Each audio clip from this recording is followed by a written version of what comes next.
So I was thinking, if they ever do ask me to commentate King of the Air, which obviously they're not going to, but if they ever did, I would demand that I was in there with Colin Heckroot. So they would have to say, Colin and Colin.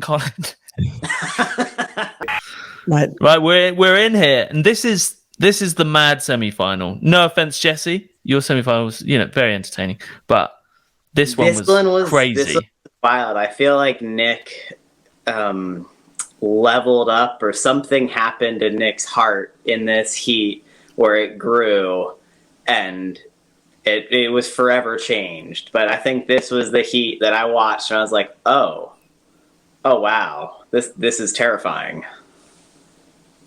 It got windier, didn't it? And he's on a 10 as well, as opposed to everyone else. Liam's on a 9 here.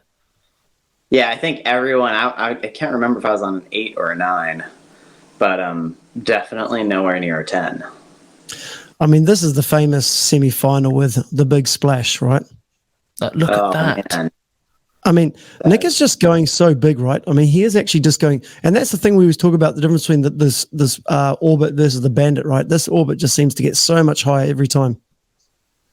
It's lofty, and I mean, you can see, like, I don't know, Liam's obviously a much more technical rider than Nick, but his amplitude just, I don't know, to me he creeps up because he doesn't do so many, he just doesn't do so many of the tricks that a lot of these guys do. And then in this heat, you're like, oh, but his explosive height is, I mean, I think in this event, unparalleled. And do you think we'll see a similar Nick in this upcoming King of the Air? Do you know what he's been working on or what he's been trying to progress? I mean, he's one of those sneaky guys where, like, I feel, you follow him on social media and he shows everything, which I do admire. I very much so enjoy watching, like, what he does on a daily basis. But his riding, he tends to keep a lot of things kind of hidden where you don't see what's going on.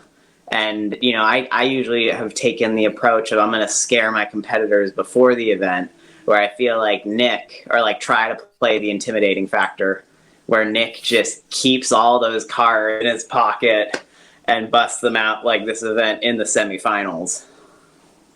Yeah, he seems to have a lot on his plate at the moment, though. He's back and forth. He's shooting for Porsche this week, then he's flying back to Denmark, then coming back for the event. So, yeah, he's got a lot on his plate. I mean, obviously, his fiance is having a baby, so he has got a lot to deal with.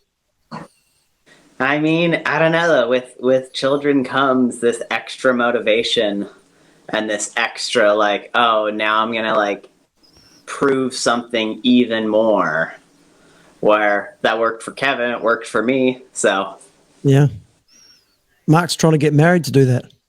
Exactly. I get it. You see the lengths people are willing to go to win King of the Air? Getting into marriages they're just not interested in, but they're just doing it. No, we should be watching this. I feel like that one's very sweet and cute, and I was very happy for Mark and Sophie. Boom! That was huge. So yeah, Agent was just saying, yeah, we should actually be watching this. This is actually like history going down here, and we're talking about we should be focused. It's just hanging with you guys is always so entertaining. So yeah, that's true. But people aren't coming for the semi-final. They're coming for you, Jesse. You and us. I don't know. The semi-final's hot. It's good. Yeah, this is a good one. This is wild. This is one of our... Sorry, you go, Adrian. You go. So this actually, we've just done our top 10 moments, Jesse, in King of the Air history, which you were number one, by the way. This has got one of our major moments. So obviously, the next big board off and crash here to score 9.02 coming up in this heat. Boom. Yeah, it's nice, eh? Oh man, that was huge. Yeah. Was that the big one? No, it's not the big one. Yeah, it's later in the last couple of minutes. It's almost on the buzzer. Jesse, can you talk a bit about the difference between like a 9 and a 10? Like, what would Nick have to do differently to Liam here to counterbalance that extra bit of size? I mean, the 9 is just impossible almost. And it's like you have to go so insanely big for a 9, and there hasn't been, I don't think there's been a 10 in King of the Air history. Never. So, I mean, I don't know what you'd have to do. I guess it is clear you just have to do, you'd have to get that gust from the heavens that is just so much stronger than anything else and so much steadier, and it would have to line up with you doing your craziest trick. And then maybe it'd be possible. But I mean, this, like, Nick's kite loop board off that he does in this heat is huge, way higher than almost anything else that we've seen. Here's a trick we need you to comment on. Yeah, I mean, that was clean. But I used to do those coming in because it's a much more kind of much more predictable coming in.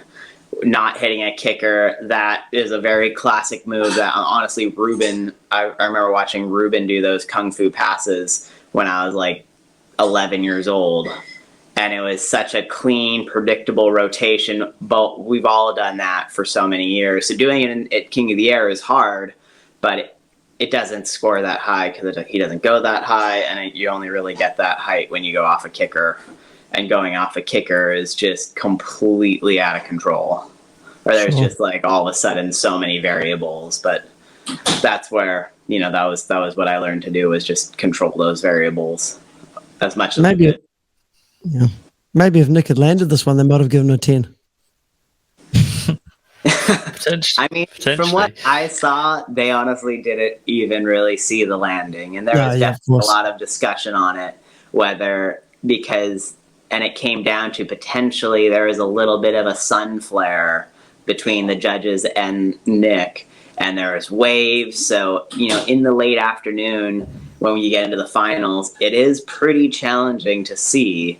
And there's the sun plays a huge factor because, I mean, if you can't see it, you can't see it. And the judges don't have any sort of instant replay. That was pretty huge. Yeah. But so that's where I think if they would have seen the landing with a slow-mo replay like we're going to do now, they probably wouldn't have scored it so high. But judging is insane. I mean, that's it. It's so big, right? Look at it. Big, out of control, crazy. I mean, how did they not see that crash though, Jesse? I mean, come on. I mean, I know we're seeing a TV, and Colin and I have looked at this 500 times, but it's pretty clear. But it's almost like he puts his hand up and celebrates a little bit as well. I mean, it's huge, For sure. right? That's the classic surfer move to claim. Like if you put it to claim something. Hand goes in the air with a bit of a punch. I don't know. From our angle, we have a good angle because, I think where the judges were, it was much more, he was right into the sun. And since he kind of landed on a kicker there, like you see how it gets pretty glared out now. Yeah. Where it could have just looked like he like skidded over a wave and that splash was just his spray, not necessarily him doing a butt check. Yeah, so I think riding away also helped, right? Because they probably just saw a big splash, the glare, the wave, whatever, and him right away, and they just assumed he landed it. The rules are always, if you land on your board first, bounce on your butt, and then back to your board, it's a butt check. And if you land on your butt first, then crash. So seeing that he landed on his board first, and he was landed on that wave, they could have just been like, oh, maybe he butt checked it, but maybe he didn't, but it was so much bigger. And I feel like the judges are pretty lenient on a butt check if you ride away from it smooth, if it's hard to see, because especially when it's something like that, where it's like potentially the biggest scoring trick of the event. So biggest scoring trick of all time. I mean, that's crazy. That is crazy. Yeah. Yeah, I mean, have the biggest scoring trick of all time be a pretty severe butt check. Yeah. Do you think we'll see a 10? I mean, I kind of feel like they're looking to give a 10. I mean, we see 10s in surfing all the time. Even like little 1 meter beach breaks, they give 10s, right? So I kind of feel that they want to give a 10, but they're just looking for the right opportunity. I mean, if I was judging, I would have given out dozens of 10s already. Just because I think that it's, unless you're trying to really judge the to me, a little bit of the judging scale would reset not only during the round, but almost during the heat, because it is hard to judge one heat to the next in kiting.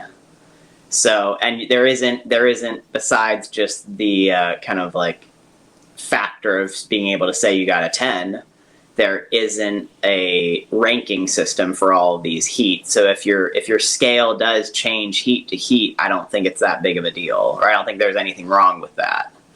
And the 10 should be the most extreme move you can do in that heat. And I mean, that's why, yeah, like in surfing, they do it on a 10 in Brazil is different from a 10 in Tahiti, and it changes from day to day.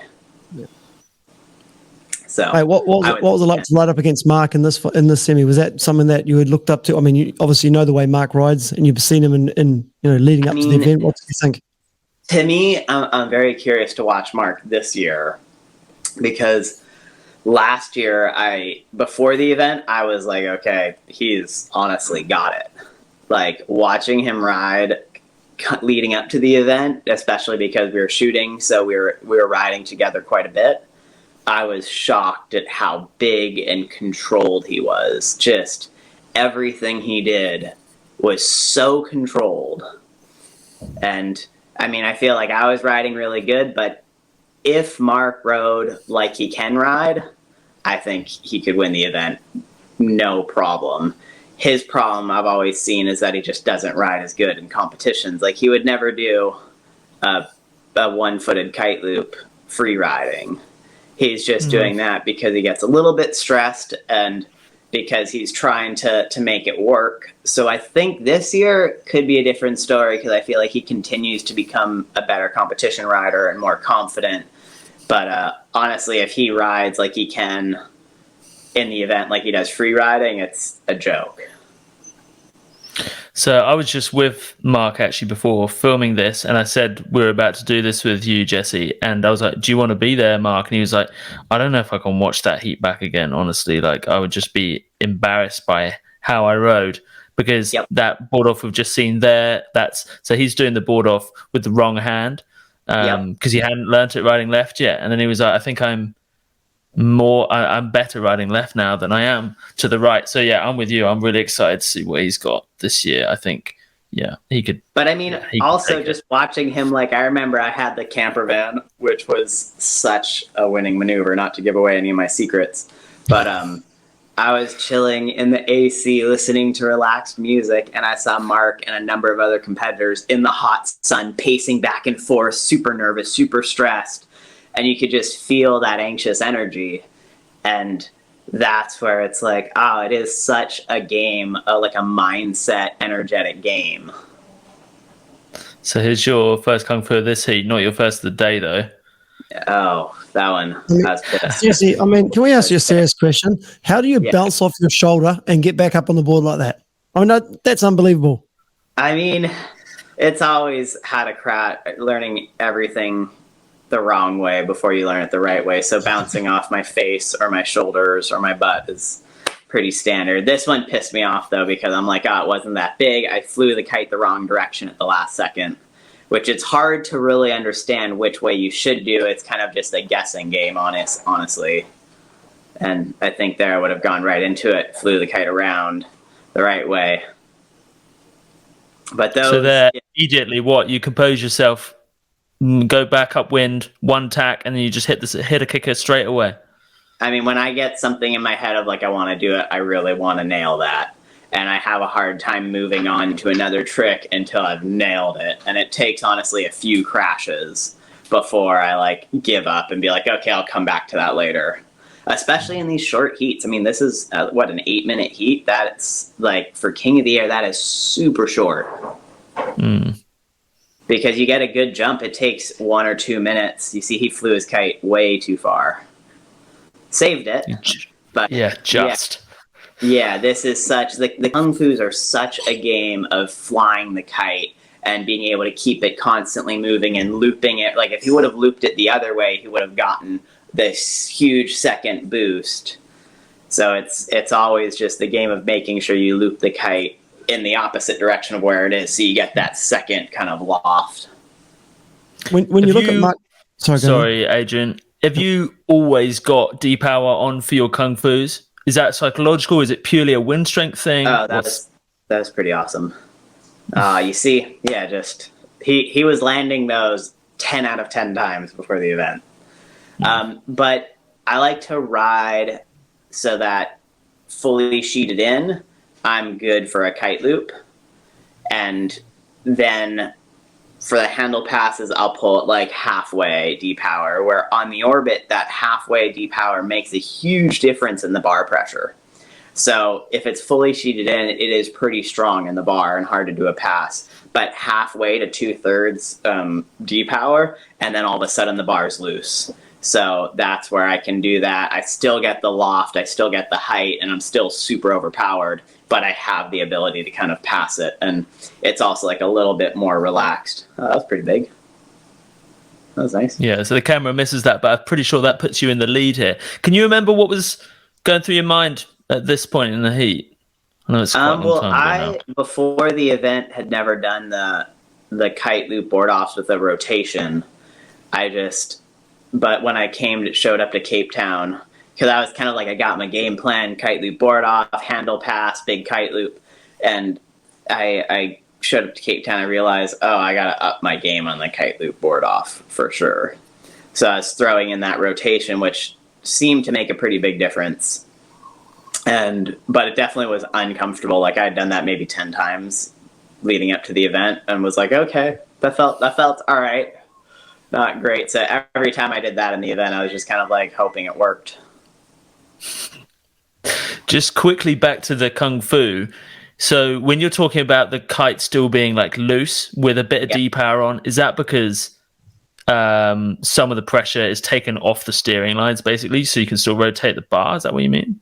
Yeah, well, just like the bar will be super tense and there will be a lot of bar pressure with it fully powered in, fully sheeted in. So that's nice for kite loops because you get a really good response. So you do the kite loop and you feel everything in the bar. But for handle passes, that's hard because it just is so tense, where when you sheet it in or when you pull it halfway D-power, then you can kind of do this pretty easily. So when you pass it behind your back, it's just, if you grab the wrong part of the bar, it's not the end of the world. Where if you grab the wrong part of the bar with it fully sheeted in, it's like pink and just looping out of control. Because that's also kind of the key to these and strong winds, is doing the pass and getting your other hand back on the bar super quickly and having both hands in a good position. Because you definitely see the times where I like grab partially the wrong side of the bar and I'm just like, fuck! That's mad that you're you came to Cape Town and were like, oh, okay, I've got to do board off rotations here. It's obviously been coming up to 2 years from this event. That's so crazy, right? Yeah, and we've seen so many board off rotations since. Do you think, is there just going to be a flood of them this year? Oh, we're doing the commentator's curse, aren't we, getting you to predict things? But yeah, do you think a board off rotation is going to be the staple?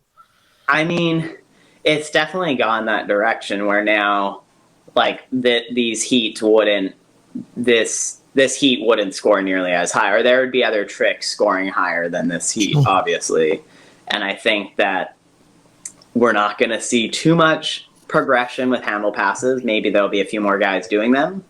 But I feel like they're going to be these passes that I'm doing or the kung fu's that Liam was doing. Maybe they'll be high. They might be high, but this is I feel like I have this trick pretty dialed. Like this one is, I think, hard to beat or hard to progress on.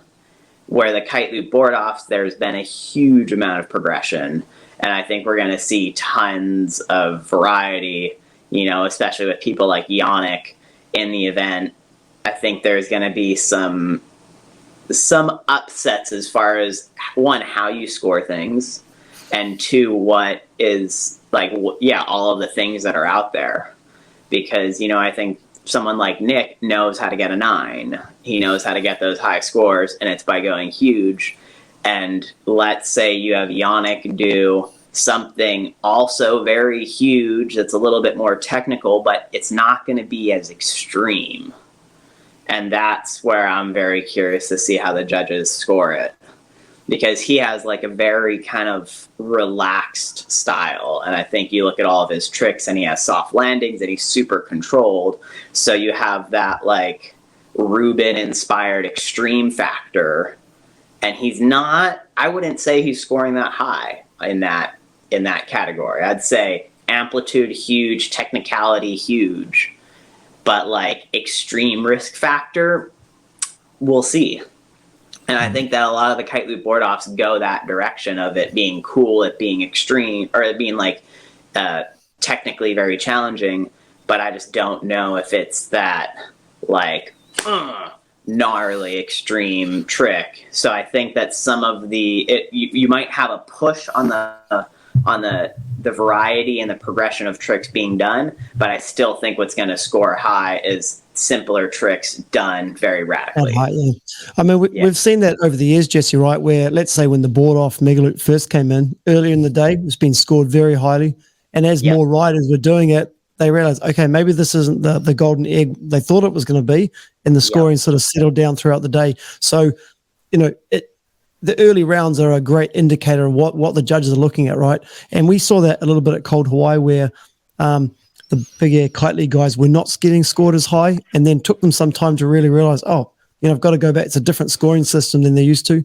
And that's what, you know, Kevin's always done well, right? He's ridden it to the rules every time. And I mean, that's what I usually failed at until this last event where I like really was like, okay, I'm not going to show the judges what I think they should see. I'm going to show them exactly what they're asking for. And I learned I understood the system, everything so well that I was like, all right, I know exactly how to win this event. And it worked. But in years past, I was like, I'm going to go on 20-meter lines because I think that's way more extreme. I'm going to try like the kite loop double half cab because hell yes, this is what I want to do to win the event. And it was just always a little bit out of control. I would never have that consistency. And yeah, a lot of the times, like the kite loop handle pass, I would say is so much harder than anything else I've ever done in the event. And they just didn't score that high. I mean, speaking of short lines, Stephen Ackersdyke, who's on the podcast a few weeks ago, Colin, right? And he said to me, or he's saying to us, he's like, I don't know why I was always trying to ride 19-meter or 20-meter lines. I should have just been riding longer lines like everyone else. But he just thought he wanted to ride his way. He wanted to ride what he thought looked good. And he said, but the judges don't care what I think. And it was interesting to hear him say that. Well, I mean, he's done some pretty insane things, especially in this event. I just think he's also kind of one of those guys like Mark where his best riding I haven't seen in the contest. Yep. Also going up against Aaron, who's probably the most consistent competition rider in history, is a challenge. Yeah, totally. So this heat is an odd one. Stephen doesn't really make many dents until halfway through, and then he goes on a tear, and then actually Aaron is put on the back foot for like the last minute or so, and this was really like, I don't know, it was really divisive, as divisive as the Liam Nick one as to whether Aaron was the rightful winner here. This is you being interviewed full of adrenaline. Can you This is awesome. I really feel my animal instincts come out there because we're dancing with Mother Nature. We're in some pretty extreme conditions and giving it everything we got. So this is awesome.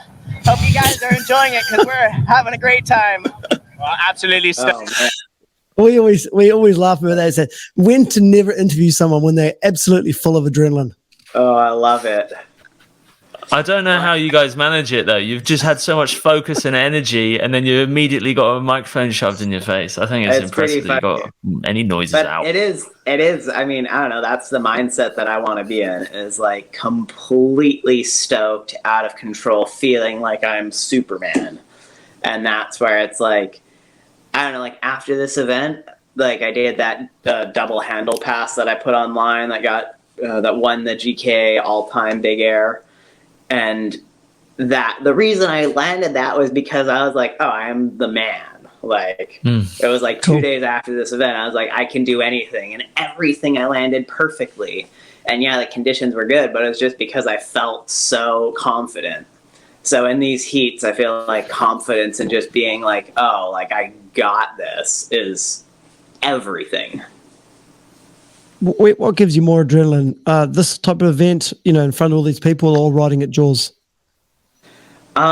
Jaws is more of a rush, but this is definitely more of like I would say Jaws is more of like a spiritual, like this is so crazy. This is such an intense, like fear invoking, like just wild experience, where this feels like we're gladiators going out into the Colosseum, just, okay, it is battle, it is war. And like, I feel like I'm going to get injured much easier at King of the Air. I feel like I'm going to die much easier at Jaws. So it's just this crazy, yeah. I don't know. This one is wild. There's so much energy at Jaws. You're kind of like, you are with everyone, and there's always safety people and people watching from every different angle, but you're kind of alone. Where this one, you feel everyone there with you, everyone staring, watching, analyzing every second, and it just, yeah, it feels much more like kind of this group madness. Crowd hysteria for sure. Boom. I mean, he's got the best board offs, right? I mean, those board offs are awesome. I mean, it's just really nice to see the kite loop so low. I will say, it does make me feel good to watch that, and you're like, ah, oh, thank you. Meanwhile, we yeah. get a replay of a bodge from Aaron, really, but oh Yeah. well. So you talk, well, it sounds like you talk, ride completely off instinct, but you do have strategy, right? You were going into this thinking, my kung fu's are how I'm going to take this out, and I can do 2 of them. So here we go. Have you got anyone on the beach feeding you information, scores, looking at phones and things like that, or are you just purely out there, knowing what you got to do? I would love to, but I haven't felt sure enough in that system to trust it, where the scores take a little bit of time to update, and just that it kind of pulls me out of a flow where pretty much I know that every heat I need to go as hard as I can while reserving enough energy for the next one. But I've made the mistake in years past where I was so reserved, thinking, I mean, that was pretty wild. Yeah, that was wait for this. Wait for it. Yeah. Not this kicker. It's the next one, I think. 11-second gap in between those two, and they're both on his scoreboard. It is mad. Yeah, you see right there, he just felt it. So he must be in a similar sort of state of flow that you've kind of described, absolutely. Jesse. And that's where, like, you can easily pull yourself out of that by trying to go in and check into the beach with somebody or whatever, where I feel like it's so beneficial just being like, no, I feel it, I know what I'm doing, go. And like I was saying, in years past, I've had a heat where I was like, let me like save some because it's like the quarterfinals. And I came in and I lost. I was like, no. It's only 8 minutes, right? You don't have time to really be mucking around. You got to keep pushing. If it was a 15-minute heat, absolutely, I would come in and be like, hey, how we looking? And somebody would be like, dude, you have them comboed. You have 3 points up, whatever. But all of these heats are usually so close. Like, every one of these is one trick away. So I want to make sure I have as big of a gap as possible. And it's also that that fourth score, the impression score, that's so huge. And I think that's one that really works to my advantage, is feeling like you're putting on a show, because that's what that score is. It's that variety, but it's also that you're putting on a show the entire time. So I feel like that's such a crucial thing, because in any close heat, that's where I'm going to smoke the guy. So I feel like, no real breaks, no kind of cruising, chilling, easy tricks. Do every trick as radical as possible. So your that kung fu that we just saw of Aaron's, he's on the same size kite as you, and you're on half D power.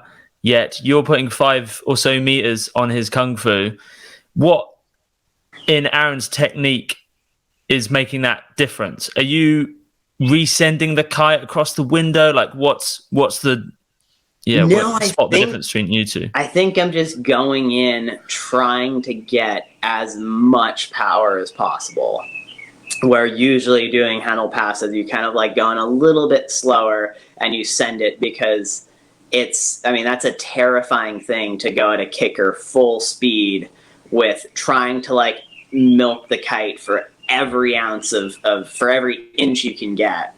And doing that, I think, really is the difference of getting that height. Also, the orbit, I don't know how it compares to his kites, but it does kind of allow for a little bit of slack at the top. So you send it, and that's why I kind of spin leading into it, is I send it, I spin going up, and then once I get to the top, I have a little like moment of slack, and utilizing that is huge. And then once kind of getting around there, it's just a game of, okay, trying to spin as many times as I can and loop the kite as much as I can, but just control it. And I don't know, I just think I've done that so many times where I don't know that Aaron would have done that as much. I feel like he'll do that for the event, and he's done it for 20 years. But I've spent so much time training that handle pass just so that I feel comfortable and confident going into it with the amount of speed that I do.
So we're coming into the finals here. Did you watch that last semi-final? Were you in the AC with your classical music on?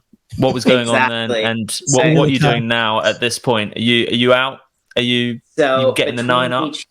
Between each heat, I would always try to chill as much as I can. But then leading up to it, I would say, okay, I want to be down at the beach, 35 minutes before my heat. I want to analyze what kite I ride, take maybe 2, see what feels good. Okay, pick the kite size. Then I want to be put it down, do like a 10-minute warm up, and then grab the kite, go out and be out on the water with my kite in the air about 8 minutes before the heat. So I would always have that. So during the turnaround time on this one, I wouldn't have gone back up. I would have just tried to chill for a second, refuel, drink some electrolytes, have a sip of water, just relax for the second that I can, but then immediately go back into that, like, all right, activation, let's get out there. And who have you got around you? Are you... you've got your caddy, presumably, that you're talking through kites and things with. The North team, like how many are in your kind of bubble at this point going to the finals? So early on, I'll have it be a little bit more open. But coming down to this final, I come in, I put my headphones in, I'll see my wife, Juliet, I'll say hi to her, but even her, like I won't even really talk to her. I'll just kind of give her a hug, and it's just a little bit of like a connection of like, hey, right on. a little bit of support. And then with Hayden, my caddy, I wouldn't say a word. I would just kind of look at him and just be like, get those two things ready.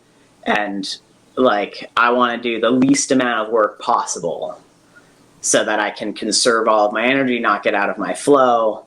And that's where, I mean, having him was amazing, because he then has like 3 or 4 of his friends who are like, okay, get the board down there, get these 2 kites up. We have both of these kites in the air. Jesse walks over and just grabs one and feels it. No, grabs this one, feels it. Yes, okay. And then he's honestly sitting there with the other kite ready. We've got a guy down the beach with a board ready to go. If I lose my board, I'm like, I'll leave my board out there if it's, you know, really a far crash.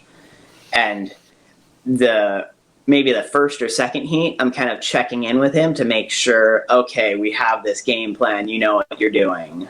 And then by the finals, I'm like, I trust you. I'm not even going to check in. I'm just going to trust that my board's going to be there. My kite's going to be here.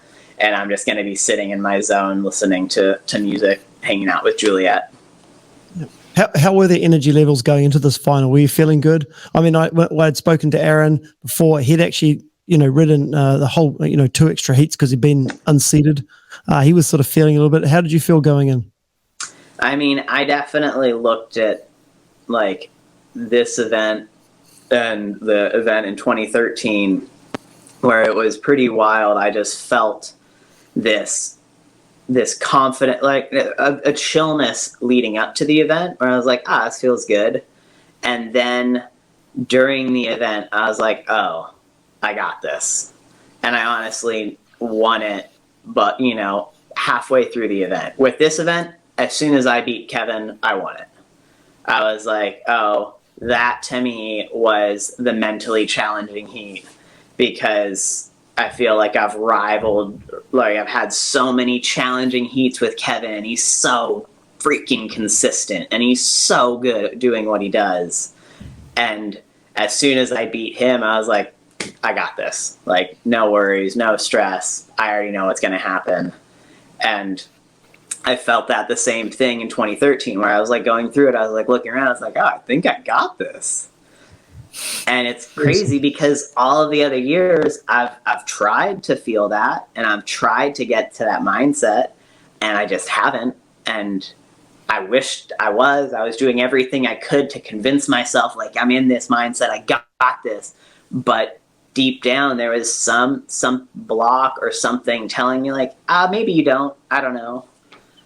And where does that come from, Jesse? Does that come from preparation? Does it come from something else, or is it just something that you can't really capture? It's just got to be there, right time, right place.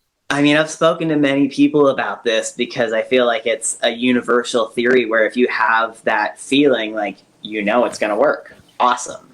And that's what incredibly successful people in any field kind of get, that feeling, and they do it, and it works. And I feel like, yes, preparation helps a ton. Doing all of these, like all the tricks that we've spoken about, everything helps. But still, that feeling, I have no idea what controls it. Like, not in the slightest. And that to me is kind of a little bit of a magical thing where I'm like, okay, like, trust your instincts and trust yourself. And yes, all the preparation will help me trust myself more. But actually feeling like it's going to work is, I don't know how to control that. Hey, what about having a family? Do you think that can help build that? Because you do hear people talk about when they have families, and you touched a little bit before about having these extra responsibilities, but people do find that, right? They get married, or they have a kid or something like that, and it does change their focus to the positive. I mean, I felt like having my Juliet and Lou there, having my family there, I was like, all right, if I lose, if I get last place, it's going to be a great day because I got to hang out with them. It's going to be super fun. And if I lose, North and Mystic are still going to love me. They're still going to sponsor me. They're still going to be proud of me. They're still going to be stoked for me. So I didn't really feel that much pressure. I was kind of like, I've won this event, almost feeling like, you know, I don't need this event. Like, my life's going to be awesome without it. If I win it, cool. But if I don't win it, also cool. So I think having that kind of relaxed view on it definitely helped me get to this place a lot easier. Where, you know, like 2014, after I won it, I felt so much pressure that I had put on myself because, like, this is who I am. This is what I have to do. This is what I have to be. And that was when I broke both my legs, just because I, like, wasn't looking around, wasn't listening, like, really just forced it. Quite a fitting time to be going through the, right? the timeline of King of the Air here. Exactly. So we're about to watch the final. Have you watched it back since? I've watched bits and pieces, but I don't know if I've watched the whole thing. Okay. Actually, I probably have. What do you do with those trophies, Jesse? Do they sit at home? I mean, how do you get those things back on the plane? I mean, I always want to know that. Do you have to book them a seat? No, they have to be. It takes 6 months to get them home because they have to go through all these special certifications because there's actually animal skin on them. Mm. So they have to get certified by like 27 different agencies, and then they get shipped home in a crate. And I have one here. Currently I have it kind of in storage just because we're in the process of kind of moving different things, and we completely cleaned renovated the house inside and out. And then my recent trophy is in the North office in the Netherlands right now, the North and Mystic office. And that's cool. I kind of knew that I didn't have a good place for it right now. And we're building a new house, so I'm like, all right, I'm going to build my little office already, and that's where eventually they're going to come to rest. But yeah, in Hawaii, it's super moist, and everything gets completely ruined. So, I mean, it takes a lot of work to have any nice things and keep them nice. Yeah, we should point out that on here you are actually 3 inches taller than Hadlow. What did it say? It said Hadlow is 5'1" and you're 5'4". Oh, nice! Didn't it say Nick was 6'5" there? 6'5" it says there. Yeah. Yeah. Oh, I think people are having some fun. Okay, so here we go. Yeah, 13-minute heat, so a bit longer. Yeah. How does that change your approach to it, or is it exactly the same? Pretty similar. I try to get my 3 bangers, and just better the one that I need the most. But in the GK Air Games, I made the mistake in the finals, whereas honestly it was against Bebe, but it was an easy heat because it was 35 knots, and it was like perfect for me. And I started my heat with my gnarliest tricks, and I ended up crashing everything. And then I ended up halfway through the heat without a score on the board and just ended up in a bad scenario. So I learned there, all right, always do this same winning mindset of build a house on the other competitor. Start with get 1 good score, get 2 good scores, then get a banger score, then get another banger score, and just kind of build throughout the heat. So here I start. Yeah, if I remember right, sorry, go. I was just going to say, I start with my big kite loop front roll, trying to do that as big as I can, because I know that is one of my scoring tricks. And I know I'm going to land it too. And then I kind of progress into more challenging. So you must have been happy with that first one you landed. Then you're coming in and thinking, okay, Kung Fu time. Exactly. Because I know, like here, Aaron, had a bigger kite loop. So I'm like, all right, I know my kite loop, but I don't usually do them the biggest. That's not my thing. But then I think I just did a handle pass with my second trick here that we didn't see. And that's where I'm just like, all right, I got it consistent, but it's a big one. So I'm going to go straight into that where I know I can do it. Cool. So you've actually got, and then you've still got almost 11 minutes to play with. Exactly. So now I know I can better things. And the other thing is that I know my handle pass is the highest scoring trick. And they honestly don't really deduct any points for doing a repeat trick as long as you have enough variety in there. So I know in the back of my mind I'm going to do another handle pass. So I know 2 of my best scoring tricks. This one was a complete I messed up. But I know already that I'm like, all right, I'm going to be able to have my 2 best scoring tricks in there, and then I'm just trying to figure out how to have that third trick be as big as possible and create enough variety to have that impression score be as high as possible. Do you realize how horrible it must be to be against you when you open up within the first minute? You do a kung fu, and everyone's like, "Shit, he's going to do another one as well." Like, it must just be horrifying. I don't know, Aaron. I mean, everyone does a really, really good job. It's wild. This is a cool final to see Aaron actually like pushing to the max. Right. We didn't really see it in the semi-finals or the quarters, but in this, you know, obviously he is on the back foot, and I think towards the end he's lining up to do a mega loop pass left foot forward, but the conditions don't line up or whatever. Yep. How aware are you of what the others are doing? I keep tabs for sure. I definitely keep tabs, and like that one, I'm pretty sure I saw this one. I was like, okay, that was huge. Like, all right, this is big time, and I don't know. I mean, this is probably right where I did another handle pass, and I purposely did that right in front of both of them, and I was like, hell yes, I'm gonna do this, and I crash. The kite. Yeah, when you have those crashes, does it sort of, can it get in your mind? Is that something you think it frustrates you to the level it's going to inhibit your performance? Because you were talking about having great starts. I mean, here you had a couple of little crashes and knots. You didn't actually, I mean, you got some scores, but then you went through a period in the middle of this heat where things weren't really going your way. Yep. And I know like it can definitely hit that downward spiral, but I knew since I had a good start that I wasn't far behind. I just knew like, all right, I have to do something, but it's not I have to do 3 things. It's I have to do like 1 or 2 really good things now, and I'm in a good position. So I do remember feeling a little bit like, this is like, all right, you got to pull it together, but it was obtainable. And during this part of the heat, I didn't really see these guys do anything that crazy too. Is there any communication between you and Nick or Aaron before the final? You see there, I grabbed both hands on the wrong side of the bar, so that was my issue. And once you do that, it's so hard to kind of save it. And before this heat, I mean, before any of these heats, I kind of drop off communication with everyone, but I always in the water, like, right on, boys, like, you know, I couldn't be more excited to be out here with you guys. And yes, I'm going to do everything I can to murder you. But it's like, especially Aaron and Nick, where I would, like, these guys have known for so long. They're such good friends. And it is fun to be like, all right, we're battling this out together.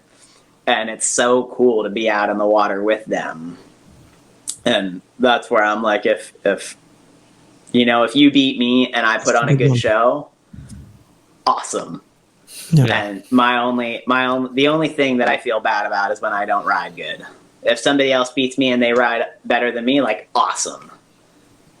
But you know, Jesse, when does that? You know, you famously ride into the crowd. You know, the big transition, pumping up the crowd. How late in the day do you stop doing that when you're really like, okay, I'm really focused now? I mean, is that definitely you do that all the time? Where it's more amplified than anything because I'm using their energy to fuel me. I'm really trying to harness, like, all right, I got 100,000 people online. I got 10,000 people on the beach. Everyone's counting on me. This is my moment. Like, if there's ever a moment to do something crazy and to, like, stick this handle pass, it's right now. But yeah, we're coming into the end, and I'm definitely in 3rd place still. Do you feel that? I don't think so. I don't think your second Kung Fu scores come in yet. Yeah, exactly. Yep. Yeah. Once you had that second Kung Fu, do you kind of feel like, okay, well, these guys have really got to, like, at what point did you? Oh, you've talked about how you felt like you'd won the event once you've beaten Kevin, but like, I mean, in this final, the final, like, seeing Nick do that, I'm like, okay, 1, that's another kite loop board off.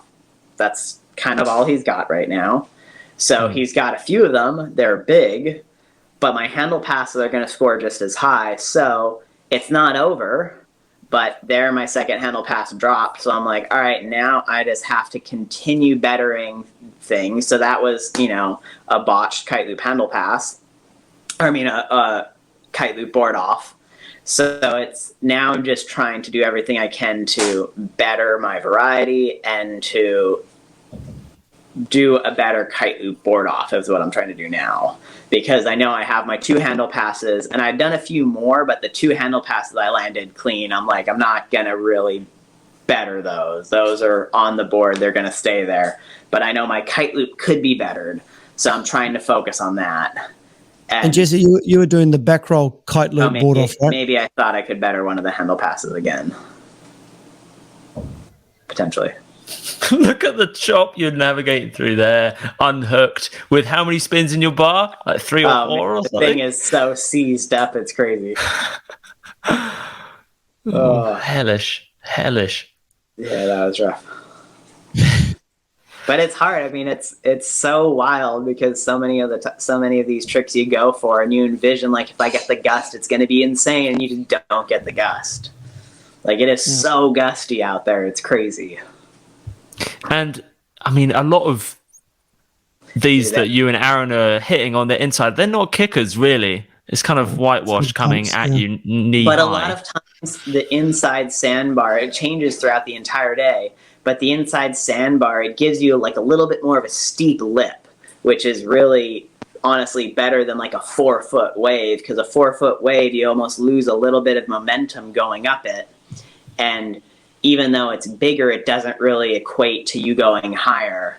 Where the inside ones, they give you such like a snap that if your kite's in the right spot, it's way better. It's How also did you a little find bit scary, because then you know that it's like in places, honestly, like 6 or 8 inches deep. So if you do eat shit, it's kind of a bummer, because it'd be, not ideal to cartwheel on sand. How did you find riding here versus a big bay? Which sort of spot did you prefer? I mean, I love Big Bay. I just feel like it's such a fun place to ride, but I do recognize, and the kickers are way better. The chop's way more mellow because you're in that bay, but the wind here is definitely stronger. So I recognize that's what we want, but I don't know. I prefer having smooth conditions to super strong conditions. Yeah, that reef really makes the sort of a lot flatter between the waves, right? Oh, so much smoother. It's crazy. So that back roll board off we just saw there, is that from the fin or the handle or the rail? I do the rail, so I have like a little piece of foam that I glue on the rail, and I always prefer the rail. I think it looks cooler. And this year I started doing the fin just for fun to try, and I think it's way easier. It's way easier than I thought it was. It's also way smoother because you can keep your eyes on the kite the entire time, so you can really control the loop. Where with the fin, it feels more closer to that like late back roll kite loop, where you're kind of like committed to the rotation and the loop, and you're not really able to look at your kite.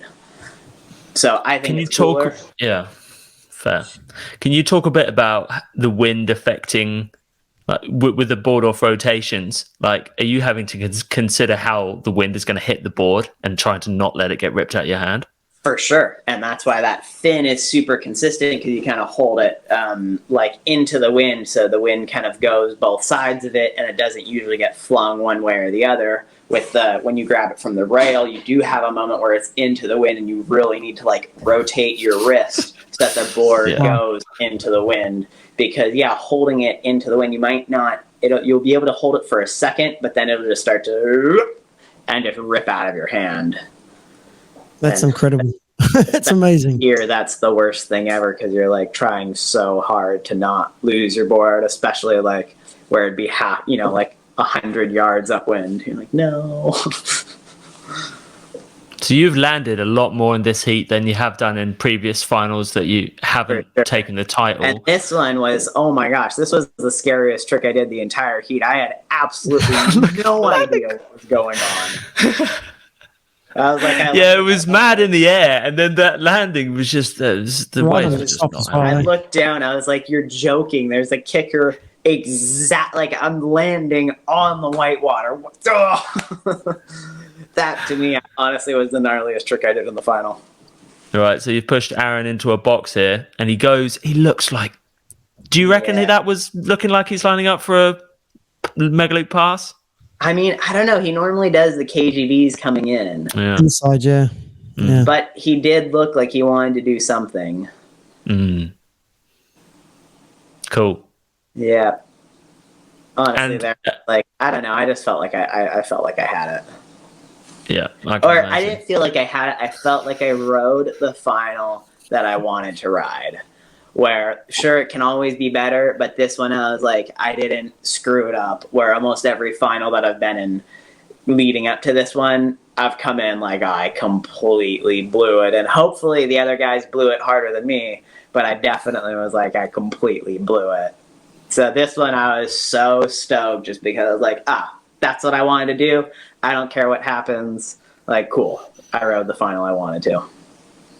Awesome. Yeah, I mean, I think that you controlled this final is probably a better way to say it. You know, in the past, I think I think there's been other finals, Jesse, that, you know, where Kevin beat you, where on the live stream it appeared that you won, but to the people on the beach, you said to me, no, Kevin was definitely going higher, because I definitely remember some finals where I was like, man, everyone online was like, mate, Jesse's got that, you know. But yeah, Yep. I think you definitely controlled this one better. This one, exactly. I felt in control the entire time. I felt like I knew it was happening, and I do think I got into their heads. Like, definitely, I like to be strategic in the sense of, I'm going to do this right in front of you, and I'm going to do this right in front of you. And looking at Aaron's final moments, you can tell, like, he didn't do everything he wanted to. You know, he wanted to throw in some sort of kite loop pass. Nick, he did good, but you didn't see that 9, so he's expecting or hoping to do something as good or better as his last heat, and he definitely didn't. So I definitely feel like I was like, all right, I landed everything I wanted to, and I, in some way, may have gotten to these guys' heads to help prevent them from doing what they wanted to do. Which is sad to say, but I mean, it's definitely that, like, I remember early on in my competitive career is I'm not competing with myself. I am competing with this other guy in the heat, and I don't need to be the best. I just need to beat him. So anything I can do to get into their heads, I try. Well, I'll tell you what, Jesse, I just had the 3 remaining winners on competing next weekend, and I asked them all the same question. Are you happy that Jesse's not competing? And pretty much all of them said, no, I'm super bummed, because I want to beat the best. I want to beat I want Jesse there, because I want to be able to say, hey, this King of the Air, you know, someone's going to say, oh, but Jesse wasn't there. So, you know, real respect to you. And they were all like, no, man, I'm disappointed, but I understand why. Yep. I mean, I love it. And I love these riders. I love these finals. And I do think it's a very magical experience to be out there. And yeah, like if I would have won any of the previous events when I felt like I didn't have the right final, I would have been stoked. But I definitely would have been, like, deep down like, but that wasn't really, like, I don't know.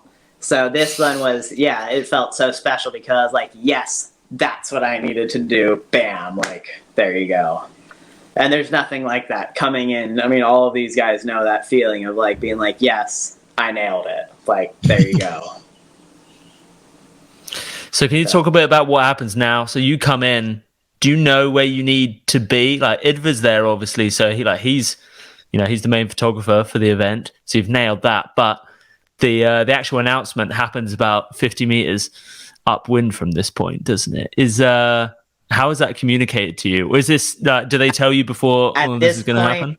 At this point, I don't care. I'm just like, they're going to come to me. You're going to come to me. I couldn't even be bothered to land my kite. I was just like, Hayden, here you go, take it. I was like, give me my hat. All right, I'm like, there we go. I don't care at all. And then I think Joe or somebody, Joe came in and he was like, Jesse, we need you right up here.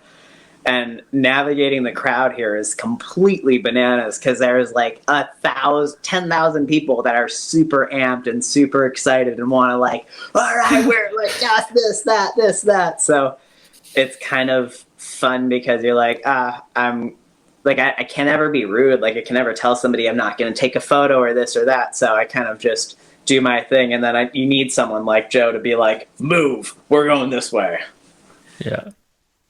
And I'm pretty sure that's why they pick you up, right? So you don't have to take 10,000 selfies. I mean, they picked me up for a very long time, and I was like, it was Graham and Hayden. I was like, guys, you don't need to carry me the entire way. That's like, very surfer we do, man. and it was like a 5-minute ride up the beach where I'm like, yes, we do. It's like totally. I can walk. It's very chill. They're like, no. I get it though. Like it's my, it'd be my time to shine as well. No, Jesse, I will pick you up. It was pretty cool. It felt good. Jesse, do you like it when they do the announcements on the beach like that, or do you like it when they used to do it up on the podium? I mean, to me, right out of the water is like the as soon as you can do it, I think is awesome because, like we're all, I don't know, like that adrenaline, the whole experience is so fresh. It's like you feel like so engulfed in it. So, yeah, I think waiting for it is a little bit like of a bummer. Or you're like, okay, like you lose a little bit of that momentum and that energy. We're right here. It's like just chaos. Yeah, something, you're right, because, sometimes the prize giving's in 2 hours. Like 2 hours, come on, man. Just let me know now. And I want to know exactly. I just watched this heat. I just watched it. Like I want it to be like, I don't like the wait. I want it to be right there, then and there. So I'm pretty sure Nick knows that you've won it here. Look at his reaction. He starts clapping before it's announced. Hey, seeing this, mate, do you sort of feel like, oh man, I miss it already? I mean, no, I feel like I'm so stoked that I had this experience. It was amazing. It was very awesome. And I don't know, when I won that, I did feel like a sense of accomplishment where I'd won it in 2013 and then fought so hard and tried so many different tactics. And it was such a mind game, like all year long for 8 years, constantly thinking, how do I win this again? And I was so close so many times. I got second 3 times and I was in the top 5 every time. So I was there.